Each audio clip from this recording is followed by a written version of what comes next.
Good afternoon, everyone. I'm George Blumenthal. I'm the director of the Berkeley Center for Studies in Higher Education, and I want to welcome you all to today's presentation. Today's presentation is on the impact of public spending on post-secondary attainment, and it's a really interesting study that I hope all of you will enjoy. Our two speakers today are first Chris Walters, who's an associate professor in the Department of Economics at the University of California, Berkeley. He completed his PhD in economics at MIT. And Dr. Walters is an applied microeconomist with expertise in labor economics, applied econometrics, causal inference, and the economics of education. His recent work includes studies using experiments to detect labor market discrimination, evaluations of school choice programs, and the econometrics of policy evaluation. He is a research associate at the National Bureau of Economic Research, a faculty affiliate of MIT School of Effectiveness and Inequality Initiative, and an affiliate of JPAL North America. Our other speaker today is David Deming, who's a professor at the Harvard Kennedy School and the Harvard Graduate School of Education. David is the faculty director of the Malcolm Weiner Center for Social Policy and a research associate at the National Bureau of Economic Research. His research focuses broadly on the economics of skill development, education, and labor markets.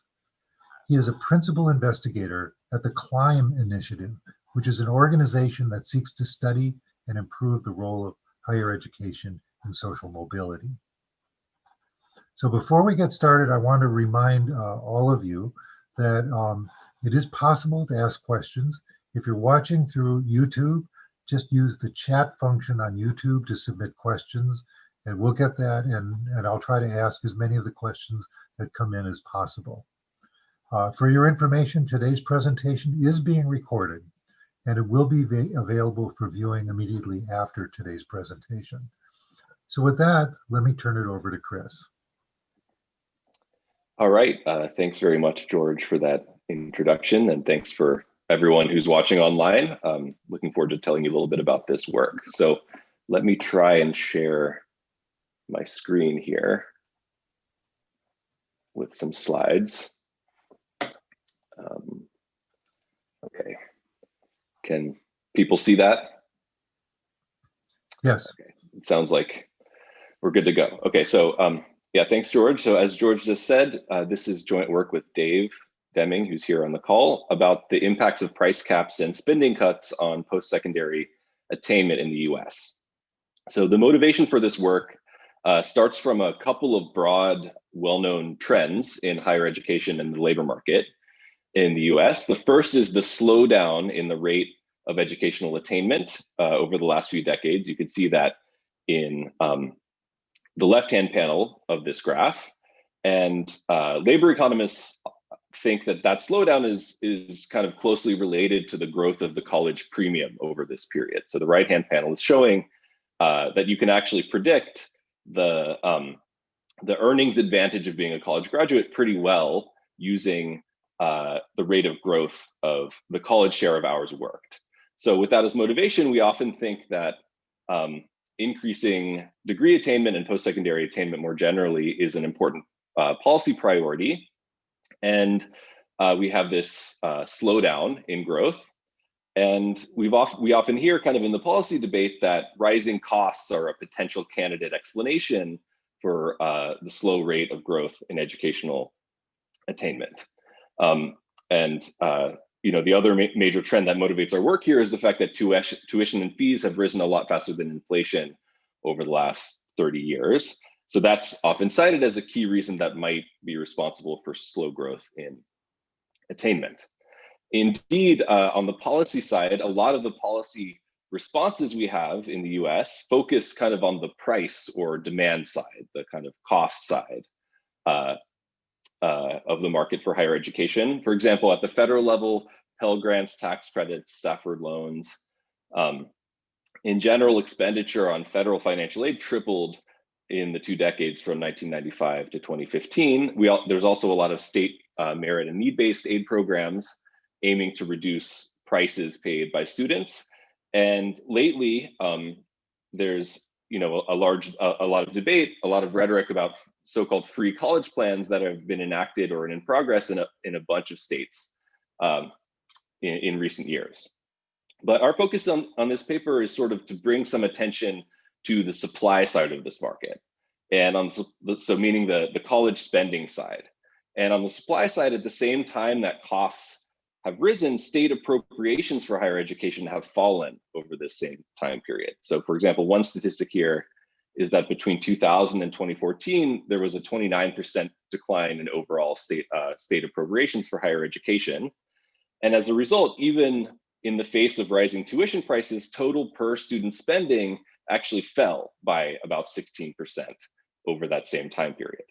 So you can think of the confluence of these factors as kind of a move towards a lower prices / lower spending type of regime. The federal and state policy responses are often aiming to lower prices, but we also have falling appropriations, so that's sort of pushing us toward a low spending equilibrium. So you can kind of decide your own view of that, pick your narrative. Is this a good thing? Is this reducing kind of bloat and unnecessary spending in colleges, or is this cuts to the bone, so harming college quality? And that's the question that we set out to answer in this work. This is just a graph showing some of those statistics that I gave you on the last slide. On the left-hand side, dollars appropriated per age 18 to 24 population in the US. On the right, dollars per full-time equivalent student. And you can see, particularly later in the period after around the Great Recession, we had a decline in state and local appropriations and grants for higher education. So just some notes on recent developments. These issues are particularly salient in view of several different current events.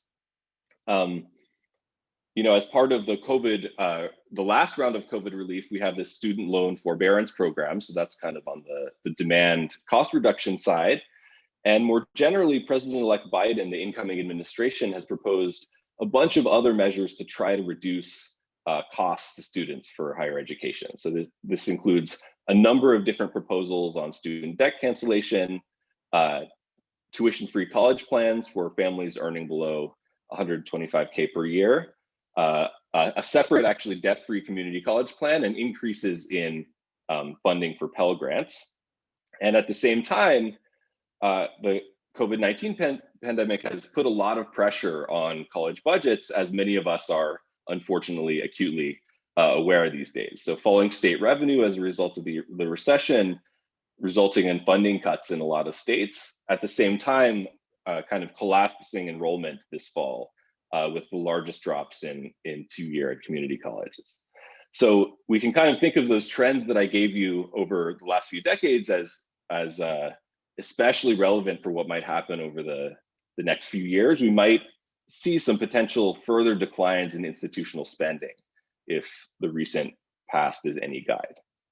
Okay, so our goal in this paper is to kind of think about those dueling trends, rising prices, falling spending, and to think about, if we were to spend more money on higher education, which of those sides of the market would be more efficacious if the goal is to increase student enrollment and degree completion.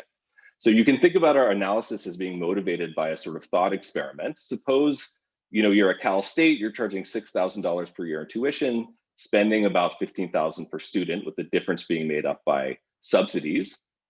And an extra $1,000 comes available in state funds, so extra appropriations. If I was making this slide's from a couple of years ago, if I was making it today, I might have made this $1,000 decline instead of an increase, but you can do the thought experiment in either direction if you want. So suppose you get an extra $1,000 per student in state funds, you can kind of do two things with that money, right? You could lower the price to $5,000 and keep your spending constant at $15K, or you could keep the price higher at $6,000 and raise per student spending to $16K.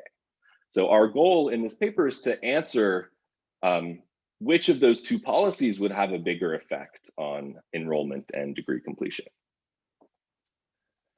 The methods that we take to answer that question is sort of a combination of two different natural experiments for studying the joint impacts of prices and spending on student outcomes. The first experiment is what we call the budget shock. So this is a kind of research design that's generated by changes over time in state appropriations, coupled with differences across institutions in the degree to which they rely on appropriations. So we have a lot of fluctuations over time in funding for higher education, and some institutions rely on state support more than others. So we could think of changes in overall appropriations as having more bite at the states that are more reliant, at the schools that are more reliant on those appropriations. And so that's the intuition for the way this research design works. I'll be more formal about that in a second. And the second natural experiment that we put together with this comes from a newly compiled data set on legislative tuition caps and freezes, which we call the price cap experiment. So the idea there is that institutions can respond to a change in appropriations in two different ways. Along the lines of the thought experiment from the previous slide, they could either reduce their spending or they could increase their prices. And in reality, there's going to be a mix of those two responses. So if we want to figure out the separate effects of each, we need a kind of extra lever to shut down one of those channels. And the price cap does that for us because it sort of constrains one of those channels. If you're under a price cap, there's a limit to how much you can increase your prices. And so more of the response will come from the spending side. And we put these two things together to try to tease out the separate effect of prices and spending on degree attainment. So the data we use for this analysis is probably a familiar data set for many people in the audience. It's the IPEDS Integrated Post-Secondary Education Data System. This is institution level data from 1990 to 2014. And we supplement that with a variety of different data sources, state legislative appropriations we get from Grapevine, and then the tuition cap and freeze information we got from a combination of official sources and some LexisNexis searches of state newspapers looking for events of this type. Okay, so this is just the sample. There's a lot of numbers here. I don't want to spend too much time on this. This is just to show you that, as you might expect, most of our sample is in either the non-selective 4-year or the 2-year sectors, which is the lion's share of the US higher education system. There's a small number of selective 4 years, but you should think of the analysis sample here as being about non-selective higher education, effects of prices and spending in that population of institutions. This figure is just to sort of motivate that budget shock natural experiment by showing you that there's a lot of variation both across states at a point in time and within the state over time in appropriations for higher education. So this is just plotting for big states, California, New York, Florida, and Texas from 1990 to 2015. You can see in the middle of this period, California was spending the most, about 50% more than these other states, but between 2000 and 2015, we sort of collapsed back to the pack. Likewise, Florida was sort of in the middle and then fell way off in the end. So we have variation both in levels and changes, and we're going to leverage that as sort of the spending shock that's driving our first research design. This is the price cap information. I'm not expecting you to read this. This is just to show you that this is sort of a broad-based research design. There's a lot of different states in the US that have implemented various kinds of price caps and freezes over the last couple of decades, and we're aggregating that information for this second research design. Okay, so for the econometrically minded among you, here's some notation for formalizing these ideas that I've been giving you. So we have this budget shock idea and tuition regulation or price cap idea. The way that we construct the budget shock using the IPEDS data is to take each institution's appropriations in 1990 divided by its revenue. So you could think of that as kind of a time invariant measure of how much a particular institution relies on state appropriations, and then multiply that by the aggregate state appropriations per population in that institution's state each year. So this is sort of sweeping out all within state over time variation in appropriations and just saying, let's think of the treatment group for a budget shock as the schools that rely the most on appropriations. And then the treatment that's applied to that group is the overall level of appropriations in the state over time.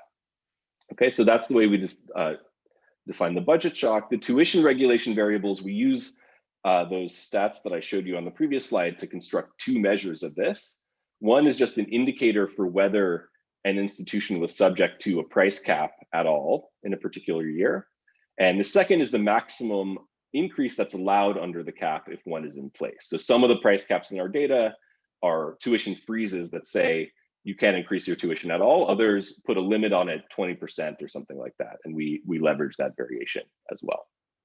Okay, so I'm just going to show you most of the results in this paper can be summarized graphically in some sort of simple event study type results. So I'm going to show you that over the next few slides. Here I'm just estimating the relationship between a particular outcome, say spending or tuition or enrollment at institution I in year T, and one of these policy variables. So here in this equation, that would be the budget shock variable. And I'll put a distributed lag in that on the right-hand side. You could think of that as just describing the evolution of the outcome variable around the time of a budget shock. And we've got institution and year fixed effects in here to make this sort of a generalized diff and diff type design. Okay, so let me just show you some results from that type of equation. This is relating log spending at the institution level to this budget shock measure that I constructed a couple of slides ago.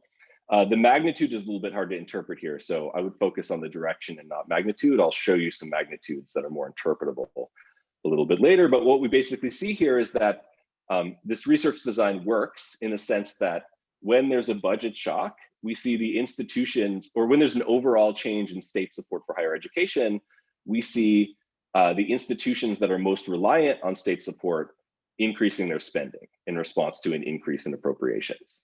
So that's this kind of spike at 0. So there's an impact of the budget shock on how much institutions are spending. State appropriations filter through into spending at the institution level. And as I alluded to before, institutions can respond to increased resources in two ways. They could spend more, like I showed you on the previous graph, and they could also give some of it back in the form of decreased tuition for their students. And we see some of both going on. So these budget shocks, increases in appropriations, are associated both with increases in spending and with declines in tuition at the institution level. We have a mix of the two responses going on. Okay, and in response to that, we see changes in educational attainment as well. So this is, again, showing us the kind of dynamic path of enrollment around the time of a budget shock. You should think of year 0 as state appropriations is increasing in that year. And indeed, we see enrollment increasing in that year as well. So appropriations seems to filter through into enrollment, and a year or two down the road into increased degrees and certificates, so increased degree awards. Chris, can I just interrupt quickly? So this is enrollment data from the iPads. So it doesn't mean necessarily that new students are enrolling. It's just kind of enrollment counts by year, which means some of it, maybe a lot of it, could be driven by people not persisting through school. So if you finish the first 2 years of a 4-year program and then you drop out, that'll be lower enrollment. And that could be one reason why the impact on degrees is felt relatively soon, because people are basically dropping out in response to, crowding of the class and fewer resources and things like that. Exactly, that's a great point. Thanks, Dave. So, we know completion rates aren't super high at a lot of non-selective institutions, so you could imagine that's a margin on which this could be operating. Okay, so we see increases in enrollment and degree completion, but as I showed you before, there's sort of two candidate causal channels that could be driving that. It could be coming from the reductions in tuition, or it could be coming from higher educational quality as proxied by spending. And so our goal is to try to separate those out. And the additional lever that we have for that is this tuition cap variable. So in this graph, what I'm showing you is the same type of analysis, but instead the kind of policy variable that's on the right-hand side is this maximum tuition cap concept, and the outcome variable is tuition. So what we see here is that these caps are indeed binding. Institutions that are, essentially the way you should read this graph is institutions that are allowed to increase their tuition more under their cap do indeed raise their tuition. So the cap is sort of determining tuition for at least a subset of schools in the population, and we're going to use that as a separate lever to separate out the impacts of tuition and spending. I'm going to skip this one.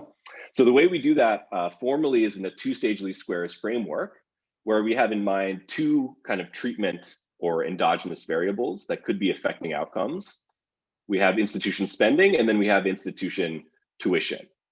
And we need separate movement in those two things in order to tease out the separate effects of spending and prices on enrollment and degree completion. So we put these together in a system where we predict those two treatment variables, the spending variable and the tuition variable, as a function of the budget shock that I showed you before, the tuition cap and the tuition max.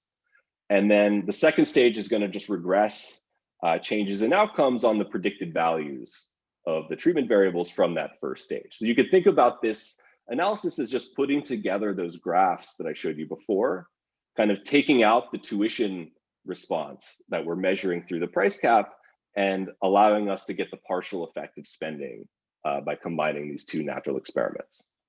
Okay, so this is some results. These are the first stage results, meaning how these policy variables are filtering through into our two treatment variables of interest. This is just a kind of summary of those event studies that I showed you before. What we see is consistent with the event studies. The budget shock leads to an increase in log spending. So you should think of that as increased appropriations leads to more spending. And the budget shock leads to lower tuition. Okay, and then we also see these separate impacts of tuition caps and freezes. The conversion rate for a tuition cap into actual tuition is something like 0.3. So if I raise your cap by $1, you raise your tuition by 30 cents or something like that. Okay, so it's not perfect compliance, but it's strongly predictive. And then in this two-stage least squares framework, we can use this to partial out the effects of these two channels. And so this table is essentially, or this figure is essentially showing the kind of headline result of the paper. When we do this, what we find is that the impacts on enrollment and degrees that I showed you in the event studies are primarily coming from the spending margin. So in particular, the magnitudes here suggest that the elasticity of enrollment with respect to spending is around 0.3. That is, if an institution increases its spending by about 10%, we should expect around a 3% increase in enrollment in response to that as the causal effect. And the right-hand part of this figure is just showing us that we don't find much action on tuition here, actually. These policy variables are predicting changes in tuition, but enrollment doesn't seem to be responding to that as strongly as for spending. Okay, there's a lot of other results in the paper, but to leave time for discussion and questions, I'm only going to show a few additional things. This is what happens when we do this separately by year. So we can see here that the enrollment effects of an appropriations increase seem to increase a little bit over time, actually. So the current year estimate is what I showed you from the previous slide, and then we see kind of growing impacts in years T+1, T+2, T+3. Again, on the right-hand side, not much action on tuition across any of those years. This is the same thing for degrees and certificates. So consistent with what Dave said, we wouldn't expect a kind of on impact change in certificates and degrees, but we see it show up relatively quickly, a year or two after the change in spending, which is what you'd expect if some of this is coming from, continuing students staying on at higher rates. It's not just coming from new initial enrollments. Right-hand side is the tuition effect, which we again don't see much. Okay, so to summarize, I think a takeaway from this analysis, what I've plotted here is the relationship across institutions. So just the observational correlation between institutional spending and the percent of students at each institution completing a bachelor's degree. This is just a correlation in the data. We see higher completion rates at schools that spend more. So you might think a kind of a naive view of that is that spending is effective, but of course we're worried that institutions that spend more are more selective, they would have higher completion rates anyway. But we can use our estimates to sort of answer how much of the spending degree completion relationship appears to be causal, at least if you believe the natural experiments that we're using to isolate the causal effect of spending in this work. And the answer is that this observational relationship is actually a pretty good guide to the causal impacts of spending. Our estimates suggest that a lot of the variation across institutions, and in particular, a lot of the relationship between bachelor's degree completion rates and spending per student likely reflects a causal impact of spending and not just selection bias across institutions. Okay, can I just interrupt quickly, Chris, with some color? So that's actually common sense when you think about the schools we're looking at, because if you were worried about schools that are selective and can choose who they admit, the concern is, well, the reason why the graduation rate is higher at UC Berkeley than at Cal State is because there's differences in student preparation. But here, we're essentially looking at all schools that are pretty much open access, will let in anyone, and they serve very local markets. So if you cut the budget for that school, it's not like people are going to move to another state and go to some other school in some kind of endogenous way. So we're really looking at a bunch of open admission schools that are serving the local market and are kind of not that responsive. When their budgets get cut, they just get cut. So. Great, thanks, Dave. Yeah, so that's the main results I wanted to show you. If you're interested, the paper has a bunch of supplementary analyses as well. We look separately at 2- and 4-year institutions, find somewhat larger effects at 2 years. We don't find much evidence of crowd out on the private school margin, so impacts on private school enrollment of changes in public spending. And in terms of mechanisms and mediation of these effects, we find we can look at the kind of fraction of the marginal dollar that's spent on different types of resources within schools. We find a lot of changes. A lot of the impact comes from instructional spending.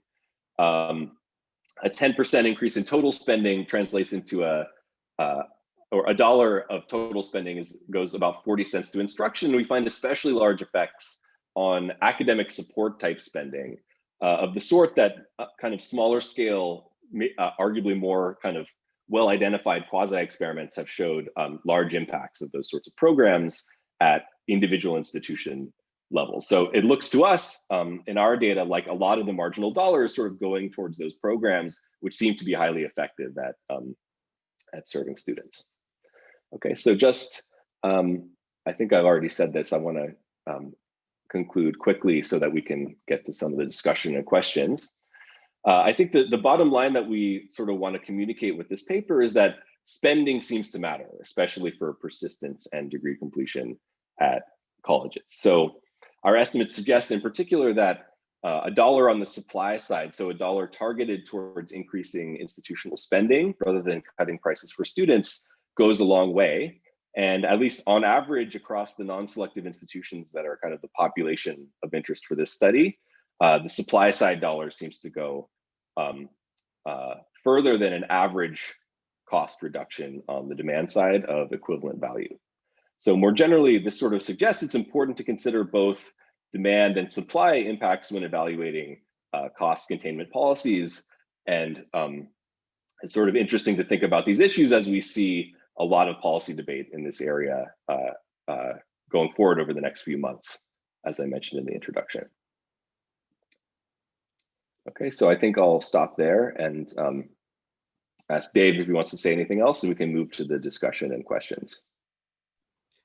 I mean, I would just say, it's great, thanks, Chris. I would just say a common sense way to look at this too is that when you cut schools' budgets and simultaneously prevent them from increasing prices to compensate, that means they cut spending more, which tends to on net harm student outcomes, which is not necessarily an intuitive conclusion, but that's what our results show. So I think that's important as colleges have to make some tough decisions going into what are certain to be some budget cuts in response to, you know, what's happening with state finances in the wake of COVID-19. Great. Well, thank you both. I mean, clearly this is interesting work, and it's obviously also important work. And so I want to thank you both for the presentation.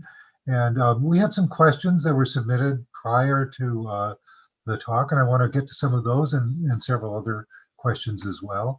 One question is, has to do, you touched on it, but I wonder whether you would want to say more about financial aid, in particular, the need-based financial aid, or in particular, high tuition, high aid models, and whether that provides some insulation from this effect. Sure. So I guess Dave might have just dropped off, so I can take that. So, you know, our estimates are sort of suggesting at least for these policy experiments that we're looking at, little impacts of tuition changes on average, but that doesn't, there's sort of two reasons that you shouldn't take that as evidence that financial aid doesn't matter. One is that our estimates for tuition, just as a statistical matter, are a little bit noisy, so we can't rule out kind of reasonable tuition responses of the sort of magnitude that you might see in the previous literature. I would interpret our results as suggesting that spending matters, not that financial aid and tuition don't matter. So there's a role for both. The most decisive evidence we have in this paper is sort of on the spending side. A second point to make there is that there's kind of a difference between the impact of an average change in tuition, which is what we're at least trying to get at in this paper, and marginal sort of effects on marginal students targeted by particular types of programs. And I think there's plenty of evidence in the literature that both kind of merit-based and need-based programs generating financial aid do have impacts on student outcomes. So Dave actually has a review article with Sue Dynarski where the kind of consensus estimate in that literature is that an extra $1,000 in financial aid translates into something like a 3 percentage point change in the probability of college enrollment. So I wouldn't interpret this as evidence at all that aid and tuition don't matter. I think it's more of a story about the impacts of spending. Great, thank you. So a sort of a related question is, you did this analysis for the entirety of the student population at each college and university that you sampled, but one wonders whether or not there might be some differential effects, for example, for underrepresented minority students, for example, or whether first-generation students might have there might be an effect that's even larger or perhaps smaller than the one that you found for the general population. Can you comment on that? Sure. So that's a great question.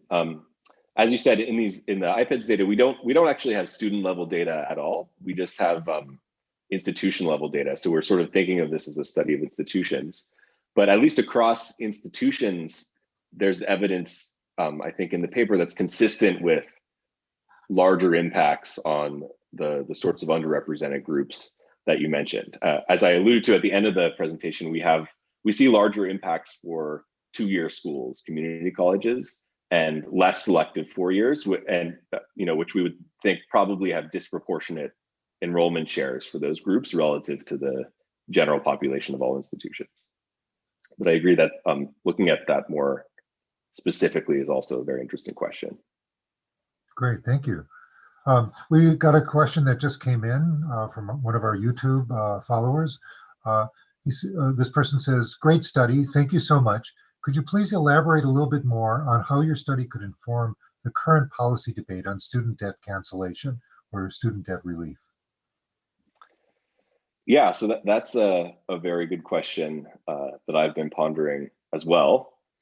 In a sense, I think there's not the evidence that we're providing here doesn't have a direct bearing on whether a kind of one-time debt cancellation policy is a good idea or not. I think in general, our results are more relevant to kind of moving forward kind of free college type plans that aim to systematically reduce debt or prices for students going forward. And I think for both those sorts of policies, the message that I would probably take away from the study is that we should sort of think about the spending side or the potential spending response to any policies of these sort, in addition to the demand side impacts on students. So if we implement a debt relief plan or a free college plan, if that's not going to be offset by equivalent increases in appropriations to keep per student spending and resources the same at colleges, we would expect that to have a negative impact on student outcomes. So if we're thinking about those sorts of policies, it's also useful to sort of think about what is the likely impact on resources per student if we cut prices And is there a way to kind of fill that gap for some of these policies? Great point. Thank you. One of the questions that came in from one of our from one of the people who signed up for this talk was asking about the period of the American Recovery Act, which I think occurred near the end of your study. And the question is, are there good studies reporting on the success of the American Recovery Act in higher education? And has that been studied? And to some extent, to what extent does your study reflect on that? Yeah, another good question. So Dave might know better than me about other studies, but in a sense, you could think of a lot of our study as being kind of about that. In some of the introductory graphs that I showed, you could actually see that a big chunk of the decline in appropriations and per student spending in our sample occurred during the kind of post-Great Recession period. So the ARA may have mitigated that decline somewhat, but on net, we saw a big drop in per student spending over that time period. And that's a large part of the policy experiment that we're kind of leveraging under the hood to try to answer these questions in our data. Another study I could point to, I guess, that's using data from a similar time period and a similar research design is by Raji Chakrabarty and Mike Levenheim. And I think one other person I may be forgetting right now, which is using the same kind of cross-institution reliance on state appropriations combined with aggregate changes in appropriations to measure impacts on students, but they've linked their data to student debt and credit market kind of outcomes. So they could actually see, consistent with what I showed you about both spending going up and prices going down in response to increased state support, they can actually see that that translates into lower student debt as well in response to higher appropriations. So that's not a study of the ARA in particular, but it's using variation over the same time period, kind of like we are, a lot of which is sort of leveraging these Great Recession era spending shocks to try to answer these questions. Great, thank you. And before I ask the next question, I just want to remind everyone out there that if you'd like to submit a question, please submit it via the chat function on YouTube, and we'll get to those questions if we can. So let me ask a follow-up question on this. Or let me ask you a slightly different question to start with. What about the likelihood of graduate school and professional school? And one interesting question would be what the effects of changes in either tuition or in support for universities lead students to go on to graduate or professional schools. Do you have any comments on that? I know that's not a part of this study per se. Yeah, we didn't look at that directly in this paper. We're just counting undergraduate enrollment. I mean, to the extent that you need to finish a degree to move on to the next degree, our estimates would suggest that increased support at the undergraduate and community college levels kind of keeps that pathway open for more students. And even earlier in the career, I think, like I said, we find bigger effects for community colleges. It seems like there's especially large impacts there, and those are kind of a stepping stone to additional, higher education for a lot of students, especially here in California.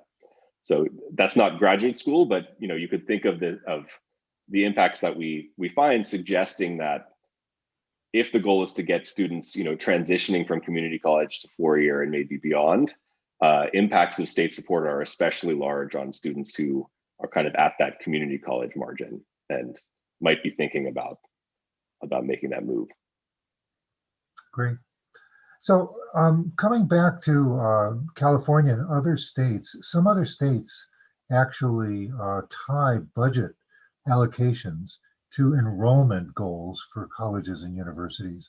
In other words, increases or decreases in state allocations are specifically tied to goals that are set by legislative leaders. How does that play into this study? So that we sort of viewed going into this as a threat to identification, or a sort of factor that makes it hard to tease out the effect of spending on student outcomes. There's both kind of selection bias, so it's not random when and to whom appropriations changes go, and as you said, reverse causality. So changes in enrollment can affect appropriations in addition to the reverse. So at least in our study, the goal was to develop a research design that allows us to get around that by isolating some clean variation in appropriations that's not coming from institution level enrollment responses. So we could sort of think of the treatment and control group in our budget shock experiment as being states that rely more and less on higher education within a state. And then we combine that with changes at the state level over time. So if there's some aggregate enrollment target or something, and that's determining the overall state level appropriations, that's kind of a reverse causality problem at the aggregate level. But within the state, we could still ask what happened to the schools that rely more or less on appropriations as a result of that aggregate change. That's how we tried to handle that problem in the study. You can decide for yourselves, I guess, how convincing that is. But that was our goal. Okay, great. Well, we have another question that came in. It sounds like there might be a free lunch here. Should less selective universities, like, for example, the Cal State system, substantially increase tuition and expenditures, as well as expenditures, in order to improve their students' degree attainment? Yeah, so that's a good question. I wouldn't interpret, if you took our 0 result on tuition literally, you might think that.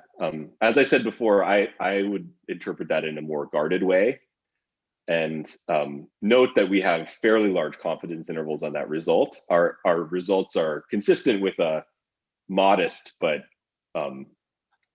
still fairly substantial tuition response of enrollment. And if you take the broader literature on this question, I think it's pretty clear that prices do affect student decisions. So I wouldn't take our paper to mean that there's a free lunch in the sense that increasing tuition to increase spending would have would lead to unlimited increases in student enrollment outcomes. I like to think of our study as isolating the spending channel, and the tuition part is more of a nuisance parameter that we're trying to eliminate with this separate price cap experiment. But I don't take this as decisive evidence that tuition doesn't matter. It's more decisive evidence that spending does matter. Great, thank you. So another question that came in, is the impact of spending on enrollment, retention, or graduation mostly linear? Or are there any critical values of the increase or decrease of spending at which the impact would show or disappear? Yeah, that's a good question. So we didn't look into that too much in this study because of statistical power. We're kind of barely powered up to detect the main effect of spending, and trying to tease out the dose response function that tells you, the nonlinearity in student outcomes as a function of spending is a much harder problem. But I think this is relevant to the debate or the kind of narrative question from the first slide that I showed. There are these competing narratives about spending. Is extra spending in higher education kind of going to administrative bloat or amenities for students like climbing walls and things like that are unlikely to have much of an impact?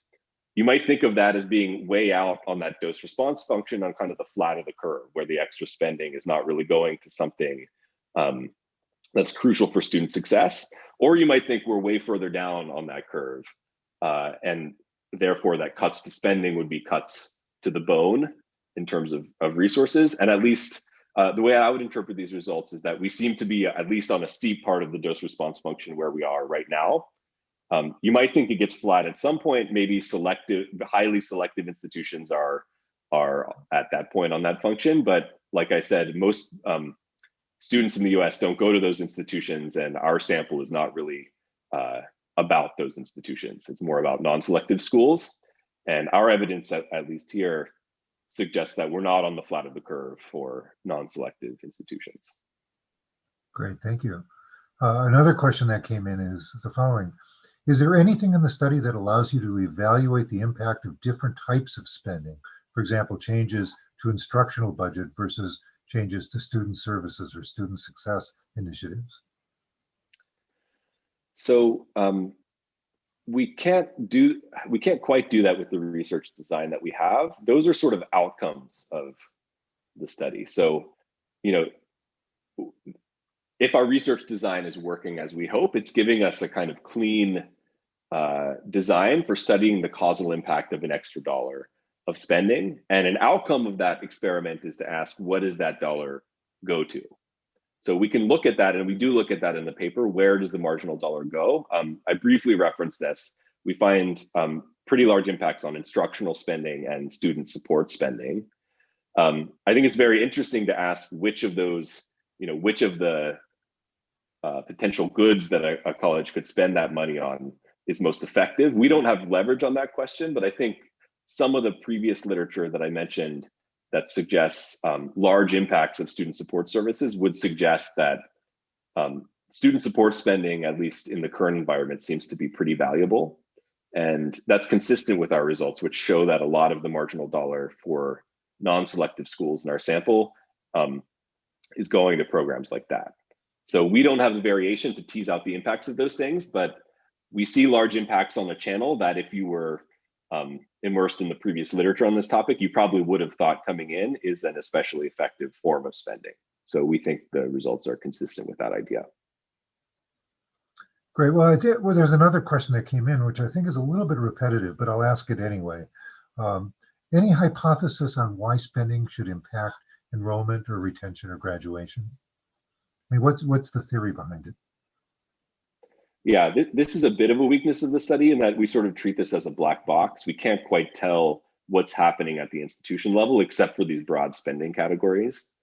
I do think the student support services spending, the evidence on that, at least in my view, is fairly strong that at least some versions of that are highly effective at keeping students from dropping out, promoting retention. So that's one hypothesis.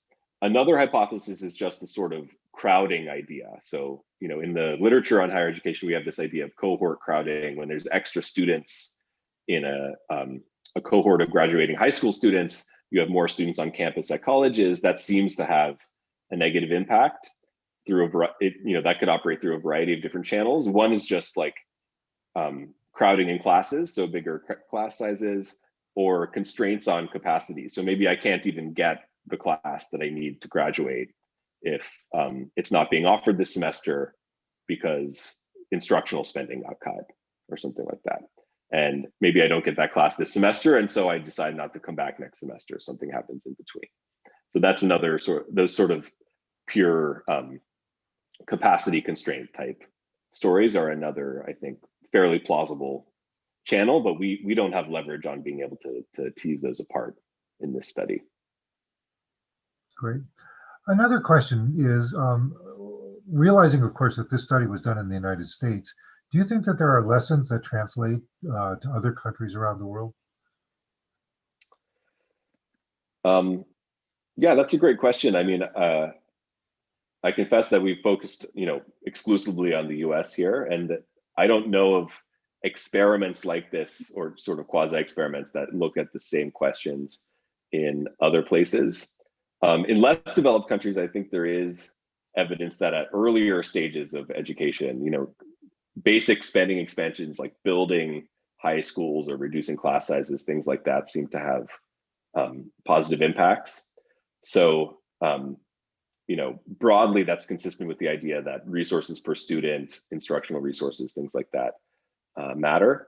I think it is interesting to ask, a lot of European countries have plans that are sort of along the lines of the free college proposals that are being discussed in the US these days. Some of those countries, I think, have succeeded in doing that without resources per student kind of collapsing and ending up in a zero price but very low quality type of equilibrium, and others haven't. And I don't know the reasons for that, but I think that's kind of a good laboratory for thinking about these questions too in future work. Great, thank you.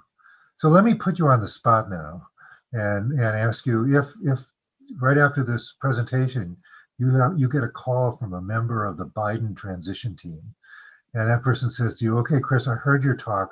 What is your first advice for the Biden transition as we take over on January 20th? What's the first things that we should do based upon the research that you've done? How would you answer? Well, that's a good question. I think Dave is much more likely to get that call than me. So I'd probably tell them to call Dave. But if they called me instead, Dave actually has a nice kind of policy brief that's built on our work that proposes a sort of state-federal match in terms of educational spending. So the idea there is to, try to induce states to at least slow the decline in appropriations for higher education by instituting a federal match for spending at some rate. So I think a proposal like that is a very interesting idea, and that type of thing might be, if you wanted to propose something based on our results, I think that's the clearest type of policy that you might go for. In fact, didn't something like that happen during the Recovery Act? Yes. Match. So yeah, so there was a piece of that, and another, adding that to, if we ever get another relief bill, putting that in a relief bill, that seems very consistent with what we're finding here. Great. Well, another question just came in, so let me give you this one. If 1% of spending increase only results in 0.3% increase in enrollment, retention, or graduation, does that mean that the money is spent inefficiently? I don't think it implies that. You wouldn't expect across the whole range of spending an elasticity of 1. Obviously, if you spend nothing, you get nothing. So at some level, the curve has to go through 0, 0. But I think at least the prior in this literature might have been that the number is smaller. The elasticity is smaller than 0.3. If you kind of translate, maybe another way to answer this is to say, if you translate our implied impacts on bachelor's degrees into a predicted earnings gain for students who are affected by these policies using kind of realistic assumptions about the college earnings premium, the value of the marginal, or the cost benefit ratio for the marginal college degree that's produced by additional spending in the current environment is only a little bit worse than the corresponding kind of average cost benefit for college degrees overall. So at least our interpretation is that this suggests that at the margin, students are still getting good bang for the buck in terms of bachelor's degrees produced per dollar of spending on higher education. Great. We have that in the paper more, probably more coherent and detailed way than what I just said, but you can take a look if you're interested. No, but that's important. So I really want to take this opportunity to thank you, Chris and David, for this presentation. I think it's really important work, and I hope it is listened to. I hope it does have an influence in our policy, on our policymakers. And again, I want to thank you both again for this presentation. And again, would like to remind the audience that this presentation is being recorded, and so it will be placed online so anyone can watch it later. So with that, let me thank you one last time. Thanks, and thanks for having me. This was great, and I'm happy to answer any other questions by email if anybody